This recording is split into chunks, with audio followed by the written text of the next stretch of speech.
Hello. Welcome, Max. Don't worry about the technical difficulties. All good. Glad you could be with us. Let's get started if you don't mind. Sure. Hello, I'm Kobi Rosen, U.S. Tax Manager at Zeifmans, and welcome to Zeifmans' non-resident digital event series, Cross-Border Edition. Before we begin our interview session with Max Reed, Principal at Polaris Tax Counsel, I would like to quickly tell you a little bit about Zeifmans. Zeifmans is a full-service tax, accounting, and consulting firm in Toronto, Canada. Since 1959, Zeifmans has been developing innovative solutions driven by creative insight. Over 60 years later, our diverse local team has grown to over 150 team members, servicing thousands of clients who have been with us more than a generation. Proof that our connection with our clients remains a trusted long-term relationship based on the common goal of business growth and success.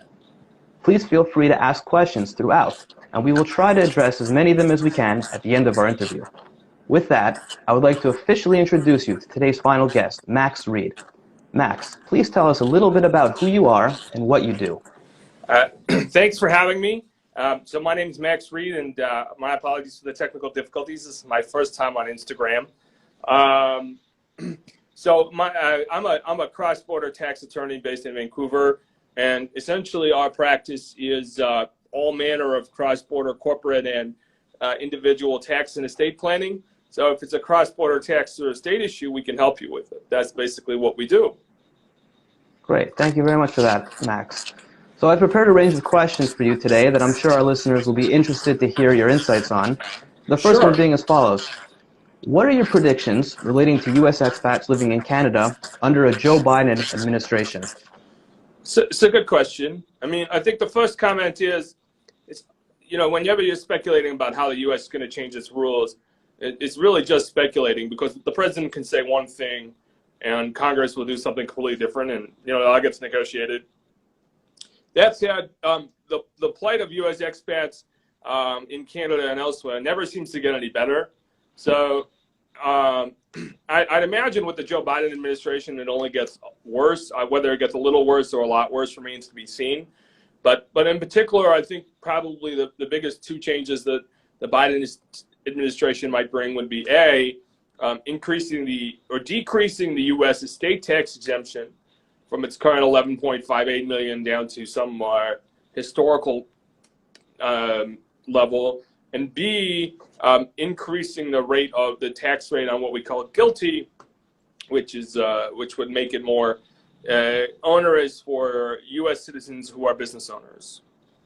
Yeah. Is there anything anyone in Canada can do about this GILTI increase that's possibly going to take place? I mean, they can stop being U.S. citizens, which is obviously a good solution. Other than that, I mean, I think doing anything right now is premature, because we just need to wait and see if the GILTI rate increases at all, and where it increases to. I mean, there's going to be a lot of objection from multinationals about increasing the GILTI rate at all. So I'm not sure it'll actually happen, and I don't think there's anything to do before it actually does. Okay, fair enough. You spoke about renouncing U.S. citizenship. So let me ask you, we actually have a lot of clients who are asking us about renouncing their U.S. citizenship because, as taxes are becoming more difficult increasingly over time. So what advice would you give to someone who's contemplating this? What are the pros and cons? Right. Well, normally when we talk to a client about renouncing their citizenship, we sort of say, look, you've got to weigh whatever benefits the citizenship provides to you against the complexity that it causes. So some of the benefits it might provide to someone are things like the ability to work and move to the United States easily, the ability to vote in U.S. elections, or some sort of emotional connection that they have to the United States, depending on who they are. So for some people, and for I think a lot of people, once they honestly reflect on what value the citizenship has to them, they come to the conclusion that since they've been in Canada for a while, or were an accidental U.S. citizen, or left when they were a child, that the citizenship really doesn't have any value to them, that it causes complexity. And so the cons of keeping the citizenship, which I guess are the pros of renouncing, are, well, once you renounce your citizenship, you no longer have any more filing obligations, so that gets rid of the complexity. You're no longer subject to two different substantive tax rules, which can only be good, right? How much better it will be will depend on everyone's situation, but as a maxim, you are never going to be better off being taxed by two countries than you are taxed by one country, right? I mean, it's just a simple point of logic. So, the range of improvements that it makes to people's financial position are really depend on their specific situation. But for everybody, it gets rid of the filing requirement, which a lot of people find very onerous and tedious. Absolutely. Yeah. Okay. Well, thank you for your insight on that. Let me turn our attention to the TFSA accounts, which is the tax-free savings account we have in Canada. What is your advice for U.S. citizens in terms of owning a TFSA? I mean, we hear a lot of talk about the IRS considering these perhaps being foreign trusts. So what are your thoughts on the matter? Right. Well, our sort of long-held view is that the TFSA isn't. So I think there's a few comments to make about the TFSA for Americans. First of all, I think most people agree that the TFSA doesn't protect against U.S. tax. So to the extent you're earning money in the TFSA, whether it's a good idea or not, you're not going to pay. That's not going to be U.S. tax sheltered. So it's only going to be Canadian tax sheltered. And so ultimately the benefit of a TFSA for a U.S. citizen in Canada is the discrepancy between what the Canadian tax would be in a taxable account versus what the U.S. tax is if it's in the TFSA. So that can actually be a real spread, and that can be important, but that's the benefit, right? And I think so. It's important to start with what's the upside. And as to the downside, my view has always been that the TFSA is not a foreign trust and does not require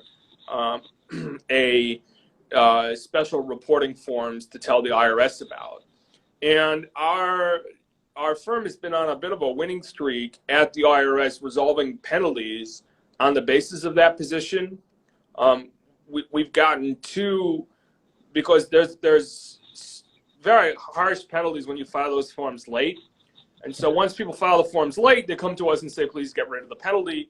And we go to the IRS and we say, look, you can't have imposed this penalty because the form wasn't required in the first place, because the TFSA is not a foreign trust. So far, we've gotten two fairly large penalties abated because of that. It looks like we might get a third one today. The IRS appeals officer is calling in a couple of hours with what I hope is good news for our client. So my thinking is that the IRS doesn't have an official position on that, and we've been able to use the logic of our position to convince them that the penalty should be abated on the logic that it's not a foreign trust. So I go back to that it's not a foreign trust and no special forms are required. And if no special forms are required, because there's a tax saving between the U.S. and between where the U.S. rate is and where the Canadian rate would otherwise be, you should use the TFSA, if that makes sense.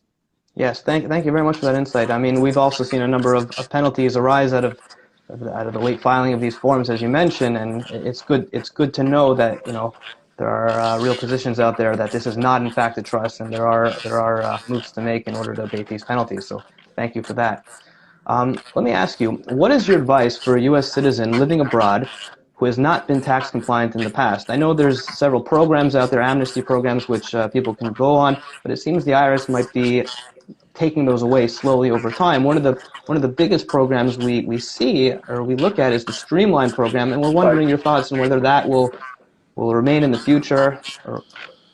I think that the way that the IRS is moving, gradually and slowly, we will eventually see the Streamlined procedure disappear,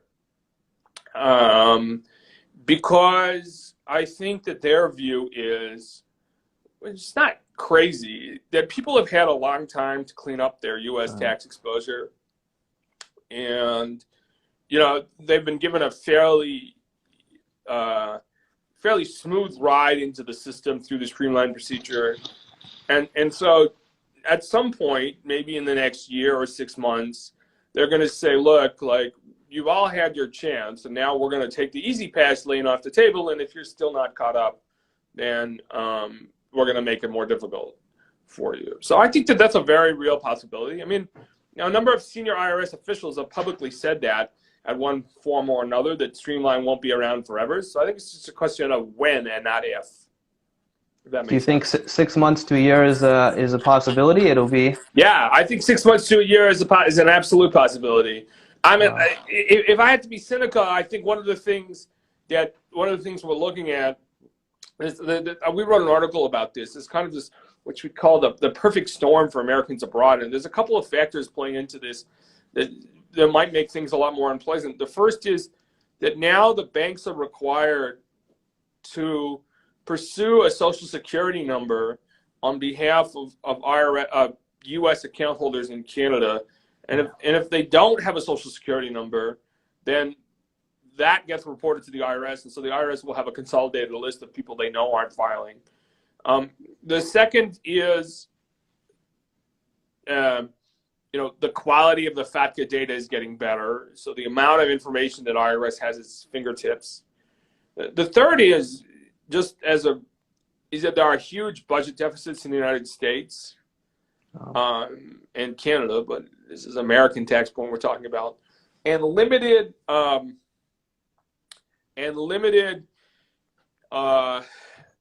fiscal capacity and limited political will to raise domestic taxes.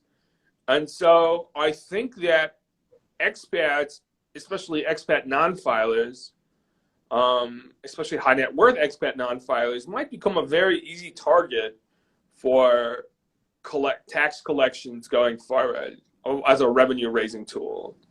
And again, I'm not saying that that's fair or just or right. Quite the contrary. I mean, I think it's unfair, unjust, and not right. But I think that the IRS might look at that as a way of boosting revenues without upsetting the domestic apple cart, because the reality is that expats don't vote in large numbers. So I think for all those reasons, the Streamlined program may be coming to an end. Okay. Well, there you have it for Max Reed. Thank you so much. I mean, that concludes our question portion. Do you have any final words, any final thoughts you'd like to give to the audience today? No, I'm good. I mean, I just think that what we've been telling our clients, and I think this, is that if you're at all, if you're an American abroad and you've not filed your returns and you're worried about it, then now's probably as good a time as any to get that cleaned up. But thank you very much for having me, and I'm sorry about the technical difficulties at the beginning. No problem at all. Well, thank you everyone for joining us today. If you have any questions, our Zeifmans team or Max, you can click on the link in our bio to connect with us today. Don't forget to join us for our live webcast at 1 p.m. today. The details can be found in our bio. Max, thank you again for taking the time out of your day. We certainly appreciate your expertise. Bye for now. My pleasure. Talk to you soon. Bye. Take care. Bye.